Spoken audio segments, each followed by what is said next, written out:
कहानी की शुरुआत होती है एक सुनसान मार्केट से, जहां हम एक फैमिली को देखते हैं जो बिल्कुल चुपचाप खामोशी से जरूरत का सामान इकट्ठा कर रही होती है। ये लोग इतने ज्यादा डरे हुए थे कि एक दूसरे से बात तक नहीं कर पा रहे थे, बस इशारों से एक दूसरे को समझा रहे थे। आखिर कुछ तो था जो उन्हें बिल्कुल खामोश रहने पे मजबूर कर रहा था। इस फैमिली का लीडर है ली और उसकी वाइफ का नाम एवलिन है। यहाँ उनकी बड़ी बेटी रीगन जो बचपन से सुन नहीं सकती थी, और उनके दो बेटे मार्क्स और बो होता है। वो उम्र में छोटा होता है, इसीलिए वो ज्यादा चीजें नहीं समझ पाता। वो ऊपर अलमारी में एक टॉय रॉकेट देख लेता है।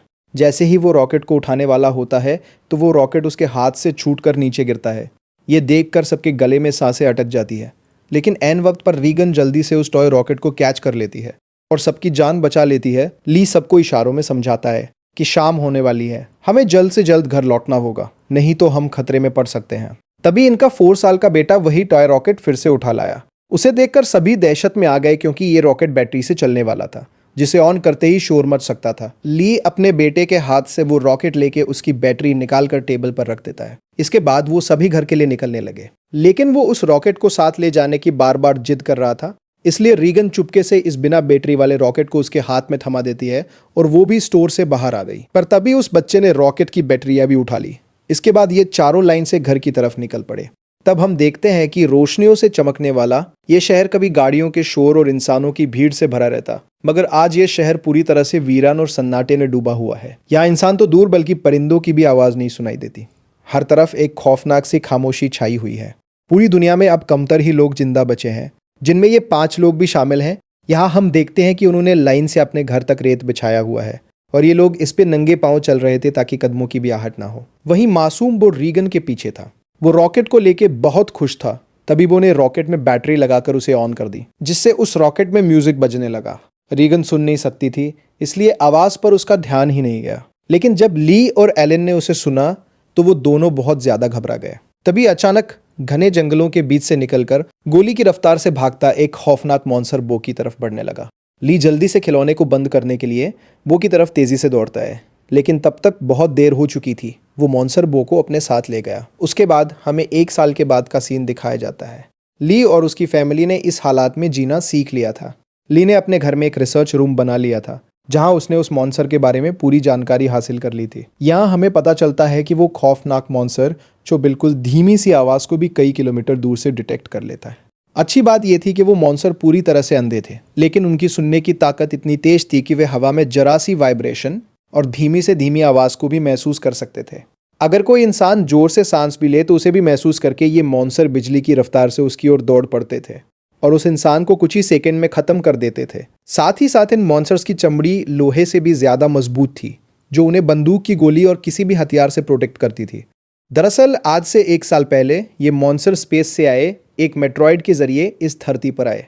ये मॉन्स्टर्स इतने ज्यादा तेज रफ्तार थे कि कुछ ही वक्त में ये पूरी धरती में फैल गए और इस दुनिया से लगभग सभी इंसानों का नामो निशान मिटा दिया। इन मॉन्स्टर्स से बचने का सिर्फ एक ही तरीका था, और वो था बिल्कुल शांत रहना, जो कि ली और उसकी फैमिली ये राज जान चुके थे। इसलिए उन्होंने खुद की पूरी तरह से सेफ्टी कर ली थी। ली ने अपने घर के चारों तरफ सीसीटीवी कैमरास लगा दिए थे ताकि मॉन्स्टर के आने की खबर उनको लग सके। साथ ही उसने सीढ़ियों और रास्ते में कदम रखने वाली जगह पर एक खास तरह के निशान लगाए थे ताकि उन क्रचर्स को उनकी पैरों की आहट भी ना आ सके। और ली ने अपने घर में एक अंडरग्राउंड बंकर भी बनाया था, जहां ये इन मॉन्स्टर्स पर रिसर्च करता था। उसने ये भी पता लगा लिया था कि इस इलाके में कुल 3 मॉन्स्टर मौजूद हैं। अब ली उन मॉन्स्टर की कमजोरी के बारे में जानने की कोशिश कर रहा था। साथ ही ली रेडियो के जरिए पूरी दुनिया में हेल्प का सिग्नल भेज रहा था, लेकिन अब तक उसका किसी से भी कांटेक्ट नहीं हो पाया था।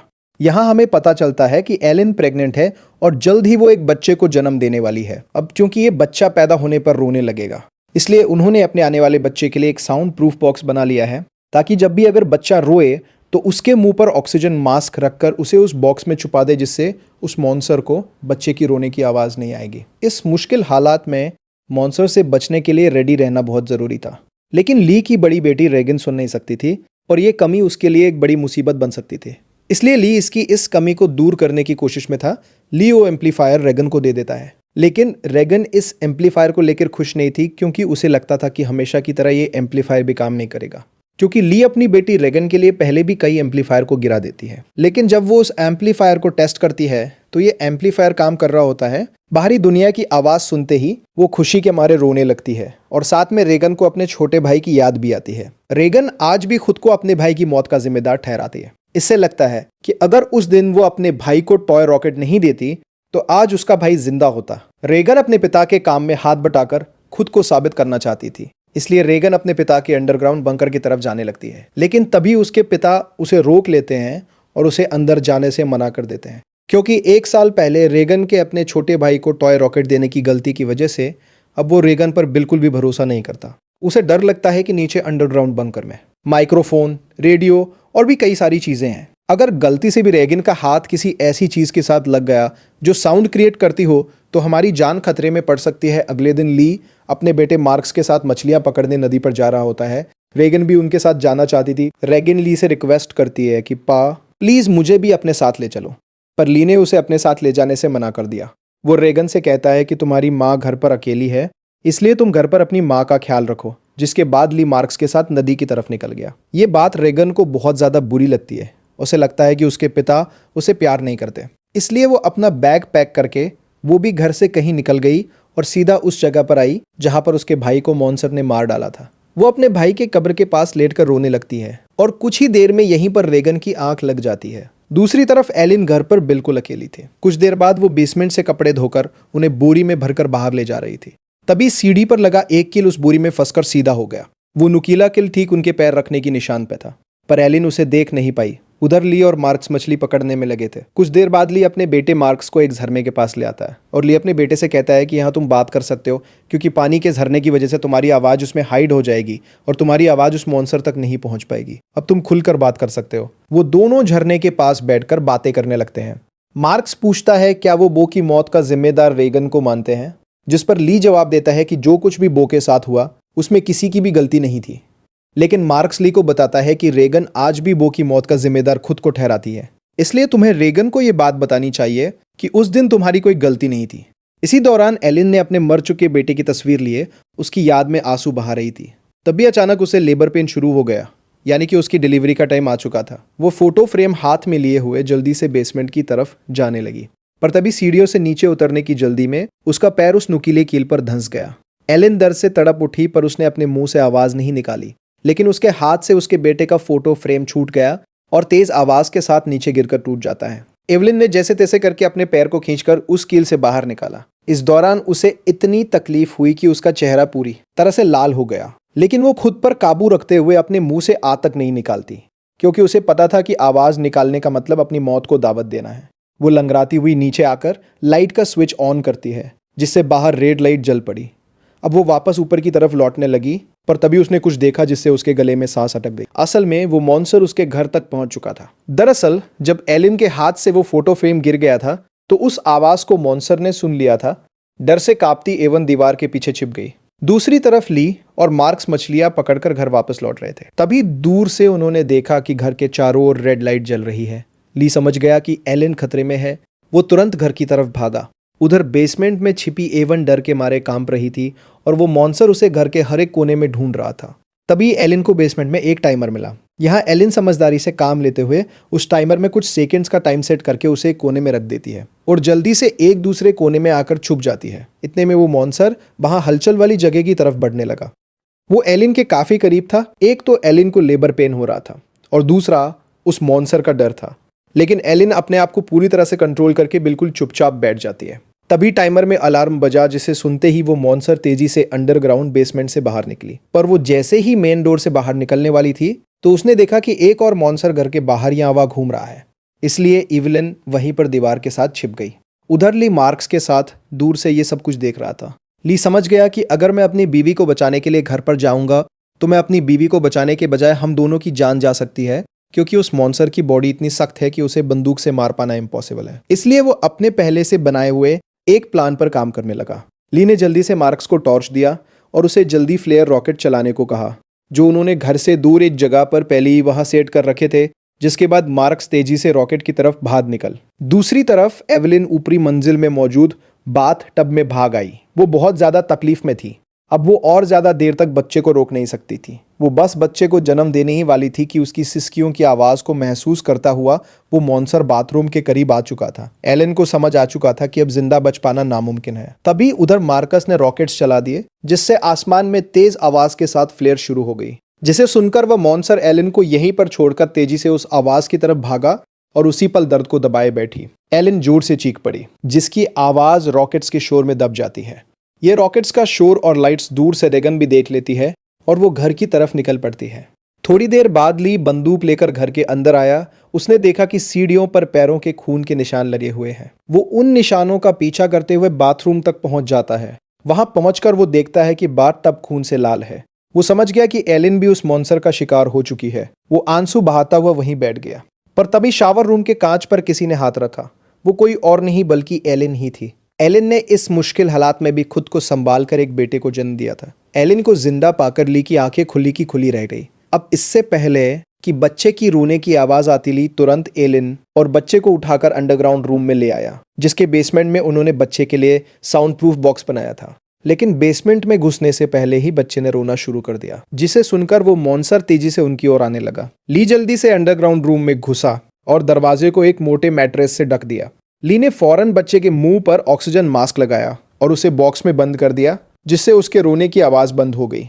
तब जाके उन दोनों ने राहत की सांस ली। यहाँ ली अपनी वाइफ एलिन को बताता है कि मैं इन क्रिएचर्स की कमजोरी जान चुका हूँ। अब जल्द उनके लिए मैं एक औजार तैयार करने वाला हूँ, जिससे ये क्रिएचर्स हमारा कुछ नहीं बिगाड़ पाएंगे।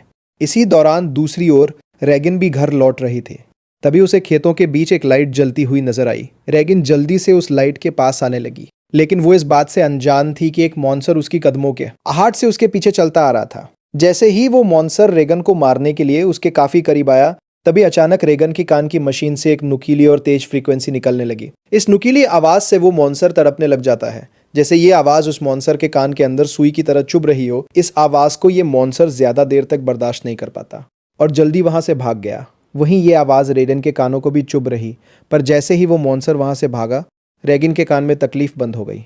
लेकिन रेगिन को समझ नहीं आया कि आखिर उसके कान की मशीन ने ऐसा क्यों किया। वो इस पर ज्यादा ध्यान ना देते हुए लाइट के पास पहुंच जाती है। तभी उसने पाया कि वो रोशनी एक टॉर्च की थी। जैसे ही रेगन उस टॉर्च को उठाने गई, तभी अचानक किसी ने उसका हाथ पकड़ लिया। कोई और नहीं बल्कि मार्क्स था, जो डर से कांपता हुआ यहाँ छिपा हुआ था। अपनी बहन को देख मार्क्स की घबराहट दूर हो गई। वो रेगन से कहता है कि मैं झाड़ियों से तुम्हें छुप कर देख रहा था। तुम्हारे पीछे वो मॉन्स्टर भी आ रहा था, लेकिन पता नहीं वो मॉन्स्टर तुम्हारे करीब आते ही अचानक भाग गया। ये सुनकर रेगन बहुत ज्यादा डर जाती है, क्योंकि उसे ये भी पता नहीं था कि उसके पीछे मॉन्स्टर आ रहा है। वहीं दूसरी तरफ इवलिन को अपने बच्चों की चिंता हो रही थी। वो ली से कहती है, मुझे डर लग रहा है कि कहीं उस मॉन्स्टर ने मेरे बच्चों को खा नहीं लिया हो। तुम जल्दी से मेरे बच्चों को ढूंढ लाओ। इसीलिए ली अंडरग्राउंड रूम में अपनी वाइफ और बच्चे को सुलाकर वहां से बाहर निकलता है।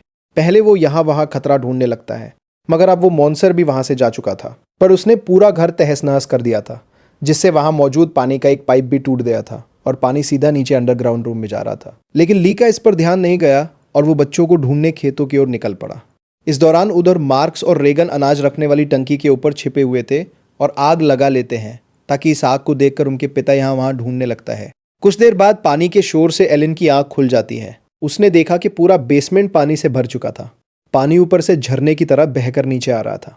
इतने में एलिन की नजर अपने बच्चे की बॉक्स पर पड़ी। वो बॉक्स खुला हुआ था, पर वहां से बच्चे की जरा सी भी आवाज नहीं आ रही थी। एलिन जैसे ही बॉक्स के पास जाने लगी, तभी उसे बॉक्स के पास ही सामने से एक मॉन्स्टर नजर आया। उसे देखकर एविलिन बहुत ज्यादा घबरा गई। एलिन को लगा कि शायद मॉन्स्टर ने उसके बच्चे को खा लिया है, क्योंकि एविलिन को वो बॉक्स तो नजर आ रहा था, लेकिन वो बॉक्स उससे काफी दूर था। इसलिए वो बॉक्स के अंदर देख नहीं सकती थी कि बच्चा अभी भी जिंदा है या फिर मॉन्स्टर ने उसे खा लिया। इसलिए वो धीरे धीरे बॉक्स की तरफ बढ़ने लगी। तभी वो मॉन्स्टर भी पानी में उतर जाता है। लेकिन एलिन जब बॉक्स के करीब पहुंची तो उसने देखा कि उसका बच्चा सही सलामत है।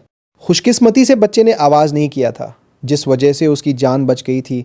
वो अपने बच्चे को लेकर एक कोने में आकर चुपचाप खड़ी हो गई, पर वो मॉन्स्टर मौत बनकर एलिन के पास ही मंडरा रहा था। अगर बच्चे के मुंह से जरा सी भी रोने की आवाज निकलती तो उनकी मौत पक्की थी।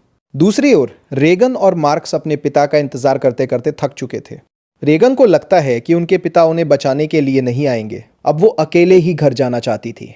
लेकिन मार्क्स को अपने पिता पर पूरा यकीन था। अपनी बहन को जाता देखकर मार्क्स उसे रोकने की कोशिश करता है। लेकिन जैसे ही वो अपनी बहन को रोकने के लिए आगे बढ़ता है तो अनाज की टंकी का दरवाजा खुलकर वो उसके अंदर गिर जाता है। गिरते वक्त मार्क्स के मुंह से तेज आवाज निकल जाती है, जिसे सुनते ही वो मॉन्स्टर जो एलन को घर में ढूंढ रहा था वो फौरन उस आवाज के पीछे भाग पड़ा, जिससे एलन तो बच गई, लेकिन अब मार्क्स की जान खतरे में पड़ गई। अनाज से भरी वो टंकी दलदल की तरह थी, जिसके अंदर फंसा मार्क्स बाहर आने के लिए जितना जोर लगा रहा था उतना ही वो उसके अंदर धंसता जा रहा था, उतना ही वो उसके असर लगा रहा था। यहाँ रीगन टंकी का दरवाजा तोड़कर उसे नीचे अनाज में फेंक देती है और खुद भी नीचे टंकी में कूद जाती है। मार्क्स जैसे ही अनाज में डूबने वाला था, रीगन उसे पकड़कर बाहर निकाल लेती है और ये दोनों दरवाजे के ऊपर बैठ जाते हैं। लेकिन इन दोनों की हलचल को मॉन्स्टर ने सुन लिया था, इसलिए वो मॉन्स्टर खेत के रास्ते से तेजी से होते हुए टंकी की तरफ बढ़ता है। ली मॉन्स्टर को तेजी से टंकी की तरफ जाता हुआ देखकर समझ जाता है कि उसके दोनों बच्चे अनाज की टंकी के पास हैं। रीगन ने मार्क्स की जान तो बचा ली थी, लेकिन उसका कोई फायदा नहीं होने वाला था, क्योंकि इतने शोर शराबे के बाद मौत का साया तेजी से उनकी तरफ बढ़ रहा था। अगले ही पल वो मॉन्स्टर भी टंकी के अंदर कूद पड़ा। वो उन दोनों को मारने के लिए जैसे ही आगे बढ़ा, तभी रीगन की कान की मशीन से एक बार फिर एक नुकीली आवाज निकलने लगी। ये आवाज उस मॉन्स्टर के लिए बहुत ही ज्यादा पेनफुल होती है, इसलिए वो बिना उन्हें मारे वहां से निकल जाता है। रीगन और मार्क्स मौत के मुंह से बाल बाल बच गए और टंकी से बाहर निकल आए। बाहर ली भी उन्हें ढूंढता हुआ आ पहुंचा था। वो अपने बच्चों को सही सलामत देखकर बहुत खुश होता है। इस दौरान एलिम भी ये सब कुछ सीसीटीवी रूम से देख रही थी। तभी ली को पता चलता है कि अभी भी वो मॉन्स्टर यहाँ आसपास है। उसने बच्चों को फौरन सामने मौजूद गाड़ी की ओर भेज दिया और खुद एक कुल्हाड़ी उठाकर आसपास नजरें दौड़ाने लगा, लेकिन वो क्रिएचर ठीक उसके ऊपर होता है। ली जैसे ही पलट कर पीछे देखता है, वो मॉन्स्टर उसे अपने पंजे से मारकर दूर फेंक देता है। अपने पिता को तकलीफ में देखकर मार्क्स ली को आवाज देने लगता है। आवाज सुनकर मॉन्स्टर को मार्क्स की पोजीशन का भी पता चल जाता है। वो मॉन्स्टर अब मार्क्स और रेगन की तरफ बढ़ने लगा, लेकिन तभी एक बार फिर रेगन की कान की मशीन से फ्रीक्वेंसीज निकलने लगी। वो आवाज रेगन को भी चुभ रही थी, इसलिए रेगन ने अपनी कान की मशीन को ही ऑफ कर दिया। लेकिन ये उसकी सबसे बड़ी गलती थी। इस मशीन से जो फ्रीक्वेंसी निकलती थी वही फ्रीक्वेंसी उस मॉन्स्टर की कमजोरी थी, जिसे वो बिल्कुल भी बर्दाश्त नहीं कर सकता था। लेकिन अनजाने में रीगन ने मशीन को बंद करके अपनी ही मौत को दावत दे दी। अगले ही पल वो मॉन्स्टर कार पर झपट पड़ा और मार्क्स तक पहुंचने की कोशिश करने लगा। इसी दौरान उधर ली होश में आ गया। अपने बच्चों को खतरे में देख वो समझ गया था कि मॉन्स्टर से लड़कर वो कभी भी मॉन्स्टर को मार नहीं सकता, इसलिए अब उसे सिर्फ एक ही रास्ता नजर आया। उसने रीगन को इशारों में बताया कि मैं तुमसे बहुत ज्यादा प्यार करता हूं। मैंने तुम्हें कभी भी बो की मौत का जिम्मेदार नहीं ठहराया है और मेरे होते हुए तुम्हें कुछ नहीं हो सकता।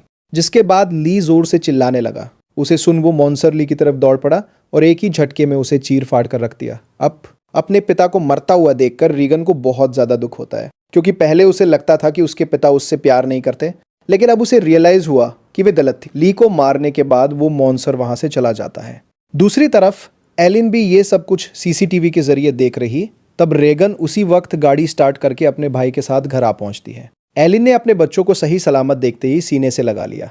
तभी एलिन ने देखा कि वो मॉन्स्टर एक बार फिर से उनकी तरफ आ रहा है, जिसके बाद ये लोग जल्दी से घर के अंदर चले जाते हैं, जहां मार्क्स और रीगन अपने छोटे भाई को देखते हैं। रीगन देखती है कि उसके फादर उसके कोक्लियर इम्प्लांट के लिए कितनी मेहनत कर रहे थे। अब वो अपने फादर को बहुत ज्यादा मिस करने लगती है। कुछ देर बाद वो मॉन्स्टर उनके घर घुस आया। एलिन यहाँ बंदूक तान कर उसके सामने खड़ी हो गई। एलिन के पास बंदूक तो थी, पर वो जानती थी कि उसकी गोली उस मॉन्स्टर की मोटी खाल का कुछ नहीं बिगाड़ सकती, इसलिए अब उन्हें अपनी मौत अपनी आंखों के सामने नजर आ रही थी। लेकिन जैसे ही ये मॉन्स्टर उन लोगों को मारने के लिए आगे बढ़ा, तभी अचानक रीगन के कान में तकलीफ होने लगी। लेकिन दूसरी तरफ उसने देखा कि वो मॉन्स्टर भी अचानक तड़पने लगा। यानी जैसे ही रीगन के कानों में तकलीफ शुरू हुई, तभी दूसरी तरफ वो मॉन्स्टर भी उससे कई गुना ज्यादा तकलीफ महसूस करने लगा। रेगन समझ जाती है कि उसके कान में लगी मशीन जो उसके पिता ने बनाई थी, उसका इस मॉन्स्टर के साथ कोई कनेक्शन है। तभी रेगन का ध्यान अपने पिता के रिसर्च पर गया, जिससे रेगन को पता चला कि उसके कान के मशीन से निकलने वाली हाई पिच फ्रीक्वेंसी उस मॉन्स्टर की कमजोरी है। रेगन को समझ आ गया था कि जब भी ये मॉन्स्टर मेरे करीब आता था तो मेरे कान में तकलीफ होने लगती और ये मॉन्स्टर वहां से भाग जाता, इससे पहले कि ये मॉन्स्टर उन्हें मार देता। रेगन जल्दी से अपने कान में लगे कॉक्लियर इम्प्लांट का पावर और ज्यादा बढ़ा देती है, जिससे निकली हाई फ्रीक्वेंसी साउंड से वो मॉन्स्टर अचानक तड़पने लगा। ऐसा लग रहा था कि जैसे वो हाई फ्रीक्वेंसी साउंड उस मॉन्स्टर के पूरे शरीर में सुइयां चुभा रही हो। यहाँ रेगन की माँ भी समझ जाती है कि ये सारा कमाल कोयर इम्प्लांट का है, लेकिन पावर बढ़ाने से रेगन के कानों में भी और ज्यादा तकलीफ होने लगी। इसीलिए रेगन समझदारी से काम लेते हुए वहां रखे एक माइक्रोफोन के साथ उस कान की मशीन को लगा देती है, जिससे वो फ्रीक्वेंसी साउंड वेव और ज्यादा तेज हो गई। अब तो उस मॉन्स्टर का दर्द से बुरा हाल हो गया और उसकी खोपड़ी का आर्मर अपने आप ही खुलने लगा। आर्मर खुलते ही जैसे ही उसका मुंह नजर आया, तभी एवलिन ने शॉटगन से सीधे उसके मुंह पर ही फायर कर दिया, जिससे उसकी खोपड़ी एकदम गुब्बारे की तरह फट गई और आखिरकार वो मॉन्स्टर मारा गया। हालांकि खतरा अभी टला नहीं था। गोली की आवाज सुनकर उस इलाके में मौजूद बाकी के 2 और मॉन्स्टर भी उनकी ओर आने लगे। लेकिन अब एलिन और रेगन को उन मॉन्स्टर्स की कमजोरी मालूम चल चुकी थी, इसलिए रेगन ने माइक का वॉल्यूम फुल कर दिया और एलिन उन मॉन्स्टर्स को मारने के लिए तैयार हो गई। इसी के साथ ये कहानी खत्म हो जाती है। अगर आपको वीडियो अच्छी लगी हो तो हमारे चैनल को सब्सक्राइब और वीडियो को लाइक जरूर कीजिएगा। और अगर आपको इस मूवी का सेकंड पार्ट चाहिए तो नीचे कमेंट्स में पार्ट 2 लिखें।